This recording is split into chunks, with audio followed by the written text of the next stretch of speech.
हर students को अपने students life में कई सारे प्रॉब्लम्स का सामना करना पड़ता है। कहीं बोरिंग लेक्चर सुनने पड़ते हैं और कहीं तरीके के बुरे वक्त से गुजरना पड़ता है। कहीं ऐसे स्टडी मटेरियल जो उनको कुछ समझ भी नहीं आता है, उससे भी गुजरना पड़ता है। लेकिन ये सब तो स्टूडेंट्स झेल लेते हैं स्टूडेंट्स लाइफ में। लेकिन सबसे कठिन समय होता है एग्ज़ाम टाइम। एग्ज़ाम टाइम का जब दौर आता है तब उस वक्त पढ़ाई में मन नहीं लगता। क्यों? क्योंकि हमारा जो मन होता है वो भटकता रहता है और उसका कारण आपको पता नहीं। अगर आप भी जानना चाहते हो कि आपका मन क्यों भटकता है, पढ़ाई में मन क्यों नहीं लगता है, एग्ज़ाम की तैयारी क्यों नहीं कर पाते, तो इस वीडियो को पूरा ज़रूर देखना, तभी आपको समझ में आएगा और आप उन कारणों को जानकर उनमें सुधार कर सकते हो और आप भी अपने मन को पढ़ाई में लगा सकते हो, पढ़ाई से भटकने से बचा सकते हो। नंबर 1, आस-पास का वातावरण सही ना होने की वजह से। कई बार हम क्या करते हैं, हम लोग अपने घर में बैठकर पढ़ाई कर रहे होते हैं और हमारे घर वाले बात-बात पर झगड़ा करते रहते हैं। बात-बात पर कुछ किसी ने कुछ बोल दी, किसी ने कुछ बोल दिया, जिसकी वजह से हमारा ध्यान कभी भी पढ़ाई में नहीं लगता और हमारा ध्यान पढ़ाई से भटकता रहता है।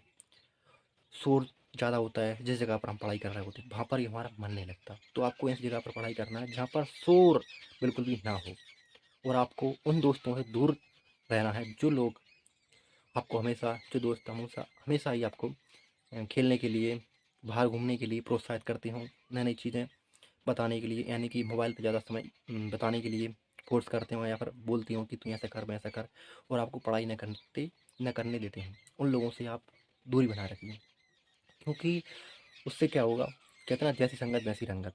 आप भी धीरे-धीरे पढ़ाई से दूरी बनाने लगोगे उनकी तरह। आप भी खेलने-कूदने में ज़्यादा इंटरेस्ट रखने लगोगे और पढ़ाई से दूरी बना लोगे, जिसका कारण आपका एग्ज़ाम भी प्रभावित हो सकता है, आपके एग्ज़ाम में कम मार्क्स भी आ सकते हैं। तो आपको ऐसे दोस्तों से दूरी बनाए रखना है। नंबर 2, सही स्टडी मटेरियल ना होना। कई बार क्या होता है, हमारे पास सही स्टडी मटेरियल नहीं होता, जिसकी वजह से हम पढ़ाई में फ़ोकस नहीं कर पाते। स्टडी मटेरियल अच्छा होगा तो पढ़ाई में फ़ोकस करेंगे कि कौन-सा सब्जेक्ट है जिस पर हम पढ़ाई कर रहे हैं और वो एग्ज़ाम में आएगा, कितने परसेंट आएगा, कितने क्वेश्चन इसमें से आएँगे, ये हमको पता होना चाहिए। हमको ये पता ही नहीं होता कि स्टडी मटेरियल किस तरीके का होता है, किस तरीके के नोट्स होते हैं, किस तरीके की क्वेश्चन एग्ज़ाम में आने होते हैं। तो आपको किसी सीनियर से, जो आपसे बड़ा हो, जिसके पास आपसे ज़्यादा टैलेंट हो, आपसे ज़्यादा प्रतिभाशाली हो, तो आपको उससे मदद लेनी है। तो वो आपकी मदद करेगा, आपको सही स्टडी मटेरियल खोज कर देगा और आपको आपको उसी स्टडी मटेरियल्स की तैयारी करनी है। नंबर 3, पढ़ाई का उचित समय ना होना। कई बार क्या करते हैं हम, जब हम स्कूल कॉलेज से आते हैं और पढ़ने के लिए बैठ जाते हैं, तो हमारा मन भटकता रहता है। यानी कि कुछ वस्तुएँ होती हैं जो हमारा मन भटकाती रहती हैं।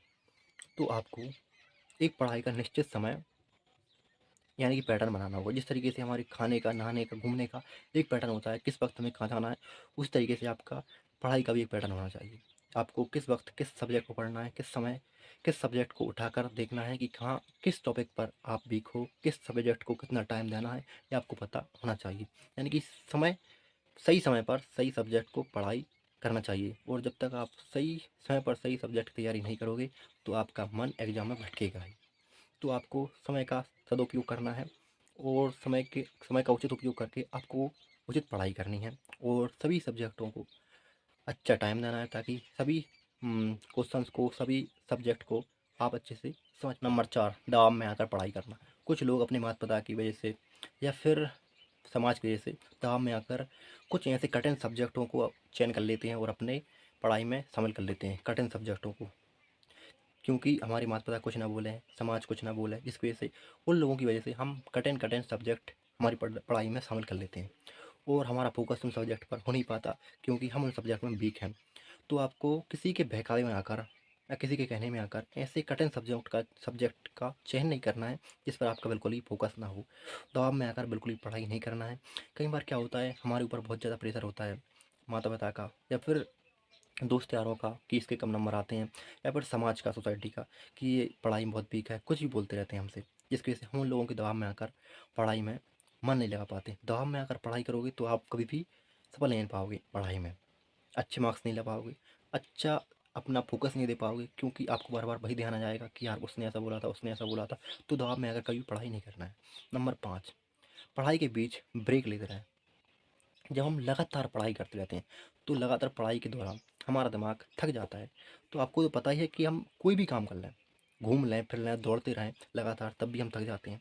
तो वैसे ही जब हम लगातार दौड़ने से थक जाते हैं, ठीक वैसे ही हमारा दिमाग भी लगातार पढ़ाई करने से थक जाता है।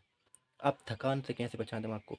तो पढ़ाई के दौरान छोटे-छोटे आपको 2-5 मिनट के ब्रेक लेना है, जिससे आपका मन शांत हो जाए, रिफ्रेश हो जाए, फिर से काम करने लगे, आपको अच्छे-अच्छे थॉट्स देने लगे। तो उसके लिए आपको दिमाग को पढ़ाई के दौरान थोड़ा-थोड़ा यानी कि 5 मिनट कम से कम उसको ब्रेक देना है। रेगुलर पढ़ाई नहीं करना है कि एकदम शुरू हो गए तो बंद ही नहीं होना पढ़ाई करते, नहीं। 1 घंटे पढ़ाई कर ली, तो 5 मिनट का ब्रेक लेना है उसमें।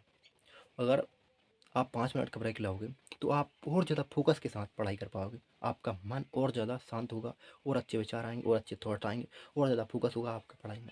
अगर आप रेगुलर पढ़ाई करते रहोगे तो आपको बिल्कुल भी कुछ भी पढ़ने नहीं पड़ेगा और आपका समय बेकार जाएगा और आपका टारगेट भी अचीव नहीं कर पाओगे आप, यानी कि एग्ज़ाम भी अच्छे से नहीं दे पाओगे। तो अगर आप एग्ज़ाम अच्छे से देना चाहते हो, तो पढ़ाई के दौरान छोटे-छोटे ब्रेक लेकर पढ़ाई करें, आपका मन शांत होगा, नए-नए आइडियाज़ आएँगे और फ़ोकस आपका कॉन्सन्ट्रेशन ज़्यादा होगा स्टडी में। ये तभी हो सकता है जब आप अपने मन को थकान से बचाओ और मन को थकान से आप तभी बचा सकते हो जब आप उसको थोड़ा-थोड़ा, छोटे-छोटे ब्रेक दोगे।